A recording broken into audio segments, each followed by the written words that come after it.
So hi friends, ఈరోజు 21st. So date వచ్చేసి ఈరోజు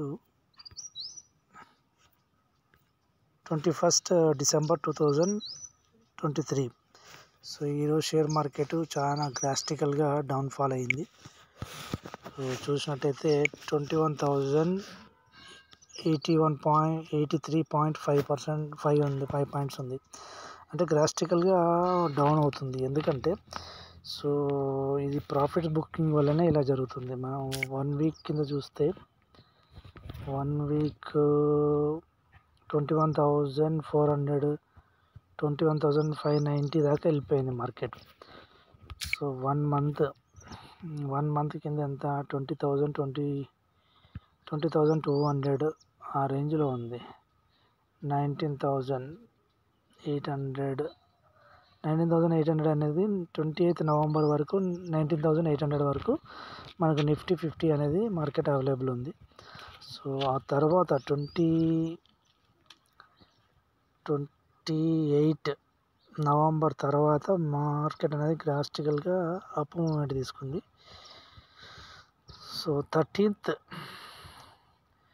December నాడు మీరు చూసినట్లయితే 13th నాడు 20,773 కూడా ఉంది. సో ఈ మార్కెట్ అనేది ఏంటంటే ఒక 100 పాయింట్స్ 500 పాయింట్స్ 1000 పాయింట్స్ ఇట్లా పెరిగిన తర్వాత ఆటోమేటిక్గా ప్రాఫిట్ బుకింగ్ అనేది జరుగుతుంది. దీనికోసం మనం ఏం పెద్ద కంగారు పడాల్సిన అవసరం లేదు. సో నా ప్రొఫైల్ తీసుకుంటే హోల్డింగ్స్లో చూసుకుంటే 3.5% టోటల్లో మనకు వచ్చింది. సో ఇవన్నీ మనం ఇన్వెస్ట్ చేసినటువంటి స్టాక్స్. సో దీంట్లో ఒకటే మనం గుర్తుపెట్టుకోవాల్సింది, ఏదైనా స్టాక్ కొన్నామంటే పెరుగుతున్నప్పుడు గ్రీన్లో ఉంటుంది, తగ్గుతున్నప్పుడు రెడ్లోకి వస్తుంది. సో అది రెడ్లోకి రాని గ్రీన్లోకి రాని, గ్రీన్లో రాగానే మనం అమ్మేయాలనుకోవాలా, లేదంటే రెడ్లోకి రాగానే మళ్ళీ మనం కొనాలా అమ్మేయాలా, ఇలాంటి కన్ఫ్యూజన్స్ ఏమి ఉండొద్దు.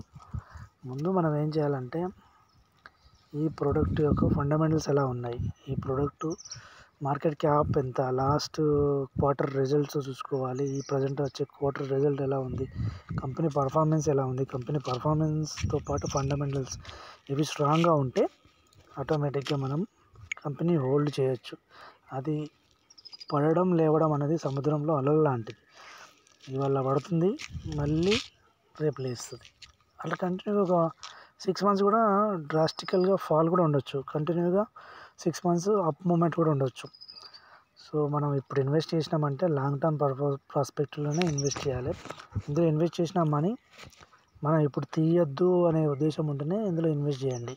షార్ట్ టర్మ్ కోసం 6 months కోసం 1 month కోసం 3 months కోసం బ్యాంకులో వేసుకుంటే 5% 6% వస్తుంది కదా, ఇంకా 15% వస్తుంది కదా, మీరు ఇన్వెస్ట్ చేశారా? ఇలాంటి సిచ్యువేషన్స్ వచ్చినప్పుడు మీ అమౌంట్ అనేది మైనస్లోకి వెళ్ళిపోతుంది. మీరు ₹1,00,000 ఇన్వెస్ట్మెంట్ చేస్తే మీ ఇన్వెస్ట్మెంట్ 50,000కి వెళ్ళిపోయింది అనుకోండి, మీకు లాసే కదా 50,000. సపోజ్ మీరు ఒక 6 months బ్యాక్ ఇన్వెస్ట్ చేశారు, ఈ 6 monthsలో 10% అయింది అంటే 1 lakh ఇన్వెస్ట్ చేస్తే 1,10,000 అయింది. ఇప్పుడు 60% మైనస్లోకి వెళ్ళింది అనుకోండి, అప్పుడు ఏమవుతుంది, 50,000లో మీది అమౌంట్ చూపిస్తుంది. అంటే మీరు 1 lakh ఇన్వెస్ట్ చేస్తే 1,10,000 ఉండే అమౌంట్ 50,000లో మీకు ఇక్కడ చూపిస్తూ ఉంటుంది.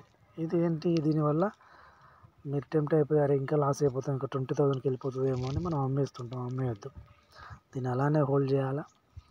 ఏ స్టాక్స్లో మనం ఇన్వెస్ట్ చేసినా ఒకసారి చెక్ చేసుకోవాలా, ఆ స్టాక్స్లో ఫండమెంటల్స్ ఎలా ఉన్నాయో చూసుకొని ఆ తర్వాత మళ్ళీ మన ప్రీవియస్ హై అంటే మనం ఎంత పెట్టామో 1 lakh, ఆ 1 lakh పైన క్రాస్ కాగానే మన పోర్ట్ఫోలియోను మోడిఫికేషన్ చేసుకోవాలి. ఓకేనా, అది ప్రాసెస్, అది బేసిక్స్ ఇన్ఫర్మేషన్స్.